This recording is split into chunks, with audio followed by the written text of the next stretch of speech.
Assalamualaikum, yo Shmina. Okey, hari ni kita nak borak pasal apakah yang berlaku dalam manga Boruto chapter 62. Yang mana untuk dalam chapter ni akhirnya kita dapat tahu apakah motif sebenar Kawaki keluar dari desa Konoha. Dan dalam chapter ni juga akan fokus pertarungan di antara Kawaki menentang Code. Sebelum ni aku ada buat teori untuk chapter 62, yang mana aku beranggapan mungkin untuk dalam chapter ni Uchiha Sasuke yang akan menentang Code. Tapi rupanya salah. Bukannya Uchiha Sasuke yang akan muncul dekat sana nanti untuk selamatkan Kawaki, tapi rupanya orang lain. Dan ada juga teori aku yang betul pasal motif sebenar Kawaki lari keluar dari desa Konoha. Jadi untuk dalam chapter ni memang totally fokus dekat karakter Kawaki, Code, Boruto dan Naruto selepas diorang dapat tahu Kawaki telah melarikan diri dari pengawasan diorang. Jadi tanpa melengahkan masa, jom kita borak pasal chapter 62. Sebelum kita sambung dengan video, kena borak sikit pasal Takaful dan income protection. Benda ni penting tau untuk diri sendiri dan juga family, sebab kita pun tak tahulah kan apa yang akan terjadi pada masa akan datang. Jadi kalau tiba-tiba ada benda yang tak diingini berlaku pada masa akan datang, lebih baik kita merancang yang terbaik untuk diri sendiri dan keluarga kan. Macam ibarat sediakan payung sebelum hujan. Aku bagi contoh sikit apa kebaikan kalau korang daftar untuk Takaful. Contohnya Encik Harid lah kan. Kalau Encik Harid ada daftar medical card dan tiba-tiba satu hari nanti Encik Harid telah mengidap satu penyakit yang kritikal ke apa, tapi Encik Harid ada tanggungan dan dia tak ada prepare apa-apa pun, contohnya macam saving ke apa semua tu. Jadi bila Encik Harid dah daftar medical card, kesemua kos berubatan beliau akan dibayar dan akan dapat juga pampasan untuk keluarga beliau. Jadi benda ni memang cukup penting pada masa akan datang dan banyak lagi kebaikan kalau korang daftar Takaful. Jadi kalau korang berminat, korang boleh je terus DM IG Faris Lokman ataupun link WhatsApp dan IG aku ada letak dalam description. Korang boleh je terus kontak dia, okey? Dan merancanglah dengan bijak untuk kebaikan diri sendiri dan juga family. Okey, dah settle, jom kita sambung lagi video balik. Chapter 62 yang bertajuk Run In. Dan dekat cover page kali ni bagi aku menarik disebabkan ada gambar Code yang sedang menggunakan salah satu kemampuan dia. Chapter ni bermula dengan sambungan dari chapter yang lepas, yang mana sewaktu Kawaki tengah melarikan diri, dalam masa yang sama Boruto berada dekat dalam bilik bersama dengan Bunshin Kawaki. Dan Boruto pun dapat rasakan kalau terus macam ni Kawaki akan keluar dari desa Konoha. Lepas tu Boruto pun terus dia cakap dekat Kawaki, "Hey Kawaki, apa yang kau fikirkan ni? Benda ni terlalu bahaya lah, cepat balik." Tapi Kawaki balas, "Kau jangan sibuk lah, kau jangan berani untuk mengganggu aku." Jadi lepas jeda itu takkanlah Boruto nak diamkan diri je kan, sebab apa yang Kawaki buat ni memang cukup berisiko. Tambahan, Kawaki juga termasuk dalam list Code nak membalas dendam atas kematian Otsutsuki Shiki.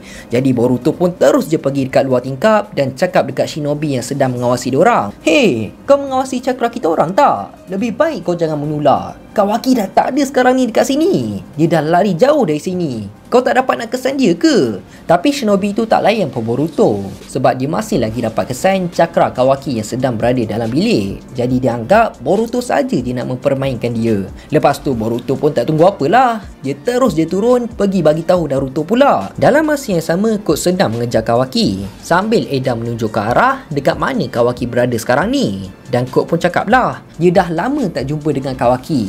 Jadi apa patutnya dia cakap dulu bila dia dah jumpa dengan Kawaki? Berbalik semula dekat rumah Naruto. Jadi bila Boruto dah bagi tahu dekat Naruto yang Kawaki dah hilang dan dia melarikan diri, pada awalnya Naruto macam tak percayalah sebab sensory unit sedang mengawasi diorang semua. So Naruto pun keluarlah rumah sebab dia nak tahu update yang terbaru daripada Nishi, iaitu shinobi yang bertugas untuk mengawasi diorang. Naruto pun tanyalah dekat Nishi, "Kau pantau cakra Kawaki tak?" Dan Nishi pun balas, "Semuanya okey je. Kawaki dengan Boruto masih lagi berada dekat dalam rumah." Tapi Boruto terus je cakap dekat Naruto yang dorang salah. Kawaki yang berada dekat dalam bilik tu merupakan Bunshin semata je. Kawaki yang sebenar dah melarikan diri dengan dia telah memadamkan cakra dia supaya sensory unit tak dapat nak kesan dekat mana Kawaki sebenar berada sekarang ni. Lepas dari itu Naruto terus disuruh Nishi untuk luaskan lagi jarak pengawasan dia dan cek betul-betul. Tambahan Naruto suruh juga untuk tambahkan lagi orang untuk membantu dia dan terus dia bagi tahu keadaan semasa dekat Shikamaru. Sekarang ni kita pergi pula dekat babak Kawaki yang sedang melarikan diri. Tanpa tak sedar, Colt dah semakin hampir nak kejar Kawaki. Yang mana sekarang ni Colt betul-betul dah ada dekat belakang Kawaki.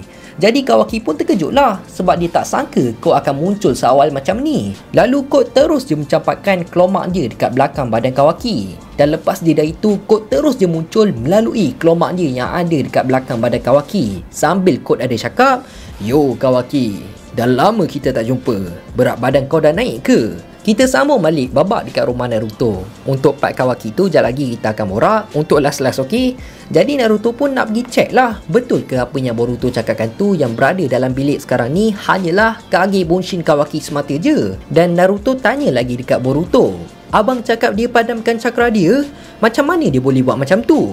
Tapi Boruto sendiri tak tahu macam mana Kawaki buat macam tu. Dan dia cakap, "Kita kena pergi kejar dia cepat." Awalnya Naruto macam ragu-ragu juga apa yang Boruto cakapkan tu. Sebab Boruto pun dia bukannya suka diawasi macam tu kan. Jadi Naruto pun ingat Boruto dengan Kawaki sedang merancangkan sesuatu. Tapi bila je Naruto dah masuk ke dalam bilik tu, tiba-tiba Kage Bunshin Kawaki pun dah tak ada dekat situ.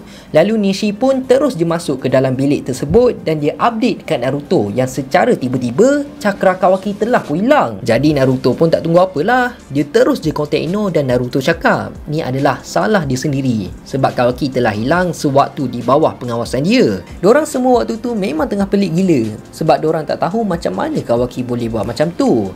Lepas tu Naruto, Ino dan Shikamaru pun tengah bincang dan Ino pun cakap dia akan cuba untuk handle pasal benda ni. Dalam masa yang sama, Boruto pun terus dia nak pergi untuk mengejar Kawaki sebelum terlambat.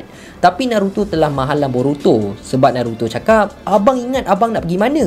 Abang pun di bawah pengawasan atas sebab yang sama dan biar orang dewasa je yang akan handle pasal benda ni." Lalu Naruto pun terus je bagi arahan dekat Ino untuk terus mencari dekat merata tempat. Tak kisahlah dekat mana, dekat celah-celah ataupun lubang-lubang mana pun, sambil tetap kena mengawasi pergerakan musuh. Tapi Boruto tak dengar pun apa yang Naruto cakapkan tu. Sebab kalau diorang terlambat, benda ni memang cukup berisiko. Boleh jadi Kawaki akan diserang oleh pihak musuh.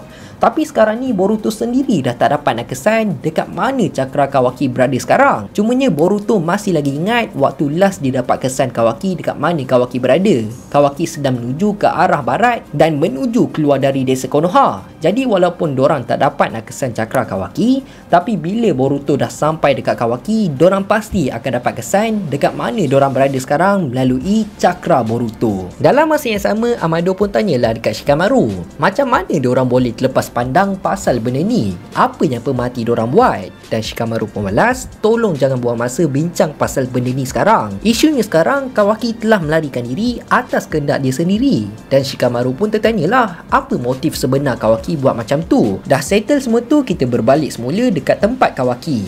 Jadi bila Colt dah muncul dekat situ, bermulalah pertarungan di antara Kawaki menentang Colt. Dengan Kawaki terus dia cuba untuk menyerang Colt, tapi Colt dengan mudah je telah menahan serangan daripada Kawaki. Lepas je dah itu, Colt terus ditendang Kawaki sampaikan Kawaki jatuh ke tanah. Soida pun terus je cakap dekat Colt, "Hey, kau jangan sampai terbunuh dia pula." Jadi Colt pun cakap dekat Kawaki, "Relax, aku cuma nak berborak dengan kau pasal masa depan kita." Tapi Kawaki tak dengar pun apa yang Colt cakapkan tu. Dengan dia terus dia cuba untuk menyerang Colt lagi. Tapi Colt dengan mudah je telah mengelak dari serangan tersebut. Lepas tu Colt yang muncul dari belakang badan Kawaki pun dia cakap lah, "Bang Yang, kau dah selamat duduk dekat dalam desa Konoha, tapi apa yang membuatkan kau keluar sampai ke sini bersendirian?"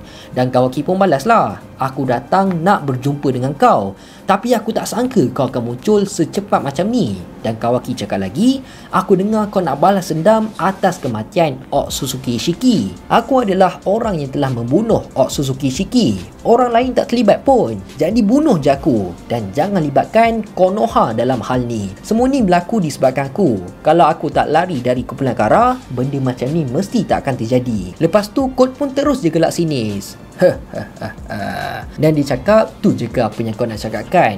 Kau datang sampai sini semata untuk membuat tawaran dekat aku untuk lepaskan kawan-kawan kau sebagai ganti nyawa kau?" Jadi Colt pun tak tunggu apa, dia terus je lutut perut Kawaki dengan dia cakap, "Kau dah buat satu kesalahan yang cukup besar, lebih teruk dari orang lain. Tapi aku tetap akan bunuh orang lain juga." Lepas tu Kawaki terus je merayu dekat Colt supaya jangan libatkan Konoha. Tapi Colt tak dengar pun. Sambil dia cakap, Cukup, badan kau ni tetap vessel yang sebenar untuk Otsutsuki Shiki. Jadi kau jangan berani nak melutut dan merayu dekat sini. Lebih kurang macam itulah apa yang coach cakapkan tu. Dalam masa yang sama, Eda suruh untuk coach berhenti buat macam tu sebab dia akan mencederakan Kawaki. Dan Daimon pun tiba-tiba je dia terjaga dari tidur dia sebab keadaan dekat situ macam tengah huru-hara sikit kan, macam tengah bising. Tapi Eda suruh Daimon untuk teruskan tidur sebab masih lagi belum siang. Jadi coach pun cakaplah dekat Kawaki, aku tahu apa yang terjadi dekat Otsutsuki Shiki, macam mana dia mati dan cerita yang sebenar apa yang berlaku hari tu. Aku dah diamanatkan untuk meneruskan Will of Otsutsuki dan tu merupakan amanat yang terakhir dari Otsutsuki Shiki, dan aku akan menyemai pohon cakra dekat bumi supaya dapat menghasilkan buah cakra. Aku tahu mesti kau dah tahu, apabila pohon cakra telah dibangkitkan, dia akan memakan ke semua cakra manusia yang ada dekat bumi, melainkan kau dapat melarikan diri ke dimensi yang lain. Misi membalas dendam terhadap pembunuh Ishiki merupakan permulaan sebelum bencana lain yang akan datang. Benda ni memang hal personal untuk Coach je. Kalau dia tak bunuh dorang pun, dorang tetap akan mati selepas pohon cakra menyerap ke semua cakra kehidupan yang ada dekat bumi. Tapi Coach tetap nak membunuh mereka atas tangan dia sendiri. Dan lepas tu Coach cakap lagi, mesti Kawaki akan pelik. Tapi Kawaki tak ada pun dalam list untuk dia balas dendam. Sambil Coach sedang mencekik Kawaki sebab ada seseorang yang nak berjumpa dengan Kawaki. Walaupun benda ni memang menjengkelkan Coach sebab semua orang mesti nakkan Kawaki. Di hujung chapter, sewaktu Coach nak membawa Kawaki bersama dengan dia, tiba-tiba Boruto telah pun sampai dekat sana tepat pada masanya dengan dia telah menendang Coach. Jadi lepas tu pun Boruto cakap dekat Kawaki, lepas ni tolong bagi tahu aku kau nak pergi mana. Jadi tak adalah aku kena marah ke apa lagi kan. Dan untuk chapter 62 pun habis macam tu je. InsyaAllah nanti aku akan buat juga teori untuk chapter 63. Mungkin akan keluar dalam minggu ni jugalah, InsyaAllah kalau tak ada apa-apa halangan. Dan untuk chapter 63 yang akan keluar pada 20 hari bulan 10 pukul 11 malam dekat website Manga Plus. Dalam chapter 62 ni, macam apa yang kita jangkakan, mesti akan ada seseorang yang akan menghalang Coach dari mengambil Kawaki bersama dengan dia. Apa pun kita tunggu je lah apa pula yang akan berlaku dalam chapter 63 yang akan keluar pada bulan depan. Jadi aku rasa sampai sini je lah kot video kita untuk kali ni. Aku harap korang enjoy dan penyampaian aku jelas. Teruskan support Faiz di studio untuk mendapatkan 200,000 subscribers dalam tahun ni. Aku nak minta maaf kalau aku ada buat salah, tersilap cakap, terkasar bahasa. Aku nak minta maaf sangat, aku hanya manusia biasa, tak lari daripada kesilapan. InsyaAllah kita jumpa dalam next video. Assalamualaikum, bye bye.